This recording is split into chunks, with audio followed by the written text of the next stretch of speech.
शुरुआत हमेशा मजे मजे में होती है, मजा जो होता है सजा में बदल जाता है। आदमी उस पदार्थ के लिए, उस नशे के लिए कुछ भी करने के लिए तैयार हो जाता है। फिजिकली और साइकोलॉजिकली बहुत सारी परेशानियां होती हैं। यार दबा के शराब पियो, दबा के नशा करो, लेकिन उसके साथ साथ दबा के डाइट लो। लोग अपने आप को और अपनी लत को जस्टिफाई करने के लिए कभी कभी कुछ भी कह जाते हैं। सबसे ज्यादा कॉमनली किया जाने वाला हिमांशु नशा पता है दुनिया में कौन सा है?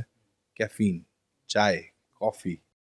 नमस्कार साथियों, आप सभी जानते हैं कि नशा हमारे समाज के लिए एक बेहद बड़ा अभिशाप है, लेकिन इस अभिशाप से भी बड़ा अभिशाप है नशे की लत लग जाना। अक्सर हम आप एक दूसरे से बात करते हैं कि इस व्यक्ति को इस नशे की ऐसी लत लग गई, उस व्यक्ति को उस नशे की वैसी लत लग गई। लेकिन क्या कभी आपने सोचा है कि ये जो नशे की लत लग जाती है, जो व्यक्ति नशे का आदी हो जाता है, इसके पीछे का कारण क्या है? आखिर किस तरीके से नशा आदमी को अपने चंगुल में घेर लेता है? मुझे लगता है कि हम में से अधिकतर लोगों को इसके बारे में जानकारी नहीं होगी। इस पर विस्तार से बातचीत करने के लिए आज मैं काशीपुर के मनोरोग विशेषज्ञ सिद्धांत माथुर जी के पास आया हूं। इन्हीं से संवाद करेंगे। सर, आज मैं बात करना चाहता हूं नशे की लत। आखिर क्या है ये नशे की लत, क्यों लगती है, कैसे इससे छुटकारा मिले? बहुत अच्छा सवाल है हिमांशु, और मैं बहुत खुश हूँ ये जान करके कि आप समाज तक ये बातें पहुंचाने के लिए आज हमारे पास आए हैं। नशे की लत या कोई भी लत जो होती है वो शुरुआत हमेशा मजे मजे में होती है, क्योंकि जब कोई भी नशा आदमी शुरू में करता है तो उस नशे को करके उसको एक अच्छी फीलिंग आती है या उसको थोड़ा सा मजा आता है, और पता ही नहीं चलता देखते देखते कैसे वो मजा जो होता है सजा में बदल जाता है, और कैसे उस नशे के बिना बिल्कुल जीना मुश्किल हो जाता है, और उस आदमी उस पदार्थ के लिए, उस नशे के लिए कुछ भी करने के लिए तैयार हो जाता है। अगर हम किसी भी नशे की बात करेंगे तो हमें 3 चीजें समझनी होंगी हिमांशु। सबसे पहला होता है क्रेविंग। क्रेविंग यानी तलब। कोई भी आदमी जिसको नशे की आदत लगती है, उसको उस नशे को पाने की, उस पदार्थ को पाने की तलब उठती है। वो तलब कभी कभी इतनी ज्यादा हो जाती है कि वो किसी और काम में मन नहीं लगा पाता, किसी से बातचीत नहीं कर पाता इस बारे में, और उसको लगता है कि अगर मुझे ये नहीं मिलेगा पदार्थ तो कहीं मुझे कुछ होना जाए। दूसरा आता है विड्रॉल, यानी जब नशा उतरने लग जाता है और उसके बाद दोबारा नहीं मिलता तो आदमी को फिजिकली और साइकोलॉजिकली बहुत सारी परेशानियां होती हैं। चिड़चिड़, गुस्सा होना, किसी काम में मन ना लगना, साथ साथ फिजिकली घबराहट, बेचैनी होना, पसीने छूटना। कई बार ऐसा देखा जाता है कि शरीर में अलग अलग जगह दर्द होने लग जाते हैं। तो इस फिजिकल विड्रॉल के कारण आदमी को उस पदार्थ की जरूरत वैसे ही हो जाती है जैसे किसी नॉर्मल आदमी को पानी की। और तीसरा क्राइटेरिया जो हमारा है वो था टॉलरेंस। टॉलरेंस का मतलब है, कुछ लोगों को आपने सुना होगा कहते हुए कि अरे यार मैं तो इतना सा ही करता हूं, अरे मैंने तो कभी कभी ही लिया है। टॉलरेंस का मतलब होता है कि जो पदार्थ पहले मुझे इतना सा लेने पे मजा आ जाया करता था, मानो दारू है तो पहले अगर मुझे 1 क्वार्टर पी करके मजा आ जाया करता था, तो आज उसी खुशी का अनुभव करने के लिए मुझे 2 क्वार्टर लगेंगे। आज से 6 महीने, साल भर बाद वही मजा, वही खुशी का अनुभव करने के लिए मुझे 3 क्वार्टर पीने पड़ेंगे। तो इसका मतलब क्या हुआ कि हमारी बॉडी को आदत लगने लग जाती है। तो जितने पदार्थ की पहले क्वांटिटी में हमारा काम चल जाया करता था, आगे वक्त के साथ हमें वो बढ़ानी ही पड़ती है। तो ये तो बहुत ही गलत बात है जो लोग अपने आप को इस बात को समझाते हैं कि हम तो थोड़ा सा करते हैं, कल छोड़ देंगे। नशे की लत जिन लोगों को लग चुकी है, जो लोग नशे के आदी हो चुके हैं, उन लोगों के बीच एक बात बड़ी कॉमन हो गई है कि यार दबा के शराब पियो, दबा के नशा करो, लेकिन उसके साथ साथ दबा के डाइट लो। जितना अच्छा खाओगे शराब के साथ या किसी भी नशे के साथ, जितना अच्छा खाना खाओगे, तो आपको उसका जो दुष्परिणाम है वो नहीं मिलेगा। इस पर क्या कहते हैं? देखिए, सबसे मजेदार बात तो यही है कि लोग अपने आप को और अपनी लत को जस्टिफाई करने के लिए कभी कभी कुछ भी कह जाते हैं। इन चीजों को रिलेटेड देखिए, अति तो हर चीज की बुरी होती है।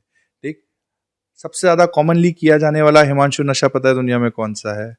कैफीन, चाय, कॉफी। ठीक, वो चीज जो हम नशा भी नहीं समझते। दूसरा सबसे कॉमन किया जाने वाला नशा पता है कौन सा है? चीनी, शुगर। हम लोग उन चीजों को नशा तक नहीं मानते, पर अगर हमने इसकी भी अति करना चालू कर दिया तो हमारी बॉडी पे इतना ज्यादा प्रभाव पड़ेगा कि हमें किसी हॉस्पिटल के आईसीयू की दर्शन करने पड़ेंगे। तो रही बात दारू की, सिगरेट की, गांजा की, स्मैक की, आप सोच ही सकते हैं कि दबा के नशा आपको कहां पहुंचाएगा। आपने एक बड़ा शानदार जवाब दिया कि किसी भी चीज की अति जो है वो बहुत ज्यादा दुखदाई हो सकती है। लेकिन आपने फिर ये जो जवाब दिया है, इस पर उनको, जो नशा करने वाले हैं, उनको एक पॉजिटिव कॉर्नर मिल जाता है। अब वो कहेंगे कि भाई ठीक है, हल्का हल्का करेंगे तो उसमें तो कोई दिक्कत नहीं होगी, हल्की शराब पियेंगे, हल्का स्मैक ले लेंगे, हल्का कोई सूखा नशा कर लेंगे। देखिए, मैंने हर चीज़ को अगर हम कभी कभी अपने हिसाब से कंट्रोल करके करें और अपनी सेहत का ध्यान रखें, तो हाँ, मैं ये कह सकता हूँ कि महीने 2 महीने 3 महीने में एक बार दारू पीना शायद आपकी सेहत पे वो प्रभाव नहीं डालेगा। पर होता क्या है, क्योंकि हम सब अपनी ज़िंदगी में छोटी छोटी चीज़ों को लेकर के हमेशा किसी ना किसी चीज़ को लेकर के भागने की कोशिश कर रहे हैं। ठीक, देखा जाता है कि नशे का भी जो इस्तेमाल लोग करते हैं वो किसी ना किसी फीलिंग से या किसी ना किसी चीज़ से भागने के लिए कर रहे हैं। और अगर आप सोच रहे हैं कि कभी कभी मैं उससे भाग जाऊंगा और फिर मैं ठीक हो जाऊंगा, तो याद रखिएगा, ये रास्ता हमेशा गलत रहेगा। ठीक है, और आज आपको शायद भाग करके थोड़ा अच्छा लगे, तो कल आप और तेजी से भागने के लिए और बार उस नशे का इस्तेमाल करें। तो सतर्क रहिए, बाकी कोई दिक्कत की बात नहीं।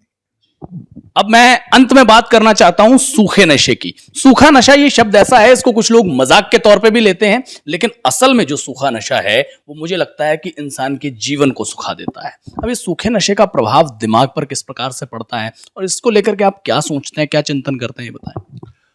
सबसे पहले तो सूखे नशे में काफ़ी सारे नशे आ जाते हैं हिमांशु।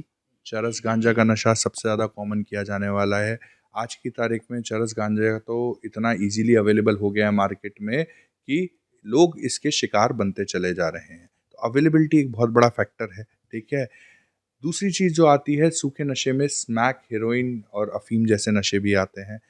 ये नशे जो हैं, ये मेरे हिसाब से समाज में आज की तारीख में सबसे बड़ा अभिशाप है। ये आज की तारीख में पूरे समाज को अंदर से खोखला कर रहे हैं, हमारे युवाओं को, उनके शरीर को बिल्कुल ख़त्म कर रहे हैं।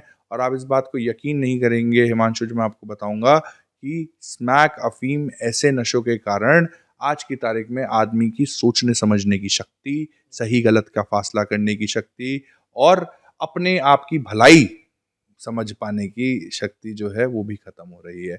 वो अपने परिवार के और अपने बारे में, किसी के बारे में ना सोच करके सिर्फ और सिर्फ नशे की लत में रहते हैं। और कहीं ना कहीं इसमें उनकी गलती से ज़्यादा वो स्मैक की अवेलेबिलिटी की गलती है, क्योंकि जिसने भी ये नशा किया है उसके दिमाग पे हावी होना ही होना है। अब मैं अफीम पर बात करना चाहता हूं। अफीम को देश के कुछ जगहों पर काले माल का नाम भी दिया जाता है, और जो इसके आदी हैं, जो अफीम का सेवन करने वाले लोग हैं, उनका ये कहना होता है भाई हम तो काला माल खा करके, काले माल का सेवन करके खिले खिले से रहते हैं, शरीर में मजबूती आ जाती है, चुस्ती तंदुरुस्ती आ जाती है। तो अफीम क्या वाकई ऐसा चुस्ती तंदुरुस्ती देता है? देखिए, हर नशे से शुरुआत में अच्छा ही लगता है, यही नशे की खासियत है और यही वो वजह है जिस कारण मासूम युवा इसकी चपेट में आ जाते हैं। पर एक दिन आता है, और वो एक दिन इस नशे के में बहुत जल्दी आता है, जिसके बाद इस नशे के बिना जीना नामुमकिन हो जाता है। इसके बाद ऐसा लगता है कि एक भी दिन अगर हमें ये नशा नहीं मिला तो हमें सांस ही नहीं आएगी, हम कुछ खा ही नहीं पाएंगे, हम अपना कोई भी काम नहीं कर पाएंगे। वो दिन जिस दिन आता है, उस दिन शायद वो दूसरों को इस बात के बारे में नहीं बता पाए, और हमारे पास रोज अक्सर उस लोग जब आते हैं तो उस दिन के बाद ही आते हैं। तो हम चाहते हैं कि उस दिन की नौबत ना आए। ठीक है, किसी भी सुनी सुनाई बात पे आप यकीन मत कीजिए। ठीक है, नशे से ज़्यादा खराब आपके शरीर के लिए कुछ नहीं है। आपके दिमाग में जा कर के वो परमानेंट चेंजेस करता है, जिस कारण जब आप नशा छोड़ भी देंगे तो भी आप खुशी का अनुभव, शांति का अनुभव नहीं कर पाएंगे, और बहुत आने वाले लंबे ज़माने तक आपको दिक्कतों का सामना करना पड़ेगा। तो साथियों, मैंने और डॉक्टर सिद्धांत माथुर ने एक साथ मिलकर जो नशे की पूरी संपूर्ण गाथा आपको बताई है, जो सुनाई है, इस नशे की गाथा पर आप क्या कहते हैं? जो प्रमुख बिंदुओं पर हमने बात की है, इन बिंदुओं पर आप क्या कहते हैं? कि आपको ये बातचीत पसंद आई या फिर नहीं? कमेंट में लिख करके बताएं और इस वीडियो को ज्यादा से ज्यादा शेयर करें। धन्यवाद।